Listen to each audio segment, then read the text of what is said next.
జీవ వైవిధ్యం. సుఖాలకు అలవాటు పడిన మానవుడు చెట్లను నరుకుతున్నాడు, భూమాత గుండెల్లో గుణపాలు దింపుతున్నాడు, దయాదాక్షిణ్యం లేకుండా జంతువులను చంపుచున్నాడు. రాను రాను మానవుల్లో ప్రకృతి పట్ల నియమం, నిబద్ధత తగ్గిపోతూ రాక్షసుడిగా మారిపోతున్నాడు. తన స్వార్థంతో తన సుఖాన్నే వెతుక్కుంటున్నాడే తప్ప ప్రకృతి గురించి ఆలోచించడం లేదు. ఫలితంగా జీవ వైవిధ్యం దెబ్బతింటున్నది. కొండలు, కోనలు, లోయలు, సరస్సులు, చెరువులు, ఇలా ప్రకృతి సంపద అంతా మనిషి స్వార్థానికి బలి అవుతున్నాయి.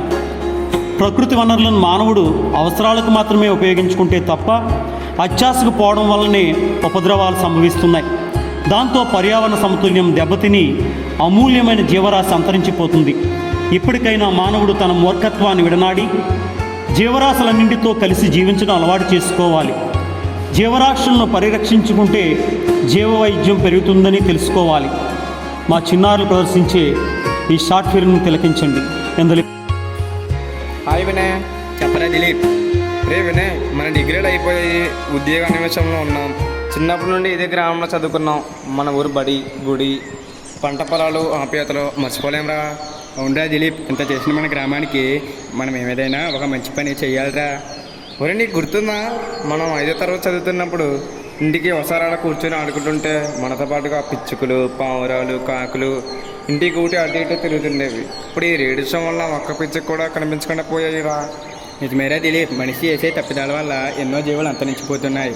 ఓ పని చేద్దాం, జీవవైద్యం గురించి గ్రామంలోకి వెళ్ళి చెప్దాం. ఒక్కడైనా మారితే మన ప్రయత్నం ఫలించినట్లేరా.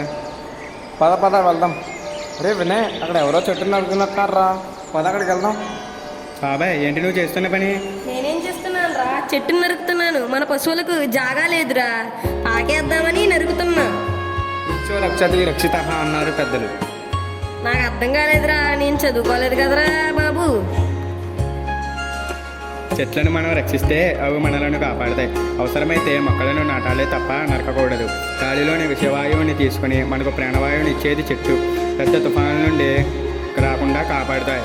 గాలిలోని దుమ్ము, ధూళి ఆకలితో తుడిచిపెట్టుకుపోతాయి. నిన్నగాక మొన్న కేరళలోని పైనాడు ప్రాంతంలో ప్రకృతి విలయానికి కారణం చెట్లు లేకపోవడమే. చెట్లు పక్షులకు నివాసాలు. వృక్షాలు లేకపోవడం వల్ల అనేక పక్షులు అంతరించిపోతున్నాయి. జీవవైవిధ్యం పెంచుకోవాల్సిన బాధ్యత. కొంచెం అర్థం కాలేదు చెప్పింది. సూరమావి, ఆ తప్పు చేస్తున్నావు ఏంటి? పాములు కొట్టడం తప్ప మెల్ల వేసుకొని ఊరంతా తిరగమంటావేందిరా? బాగానే చెప్తున్నారా. ఏంటి మావయ్య అలా మాట్లాడుతున్నావు? పాములను చంపడం వల్ల ఎలుకల బెడద ఎక్కువై పంట నష్టం వాటిల్లుతుంది. ఈ భూమి మీద ఎన్నో వేల జీవరాశులు ఉండేవి. మన రాక్షసత్వం, మూర్ఖత్వం అవి భూమి మీద లేకుండా పోయాయి. ఉన్న జీవులనన్నా కాపాడుకోవాల్సిన బాధ్యత.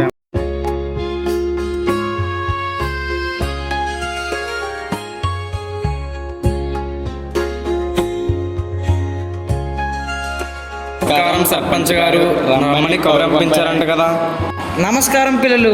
మీరు చేస్తున్న పని ఆ నోట ఈ నోట విని నేను ఎంతో ఆనందించాను. శబాష్, మీరు గ్రామ గౌరవం నిలబెట్టారా.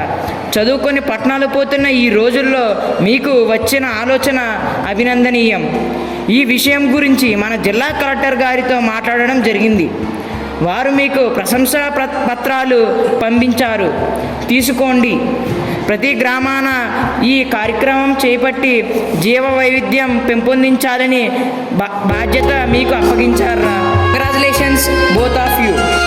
మనమందరం జీవరాశుల్ని పరిరక్షించుకుంటే జీవవైవిధ్యం పెరుగుతుందని గ్రామానికి చాటి చెప్తాం.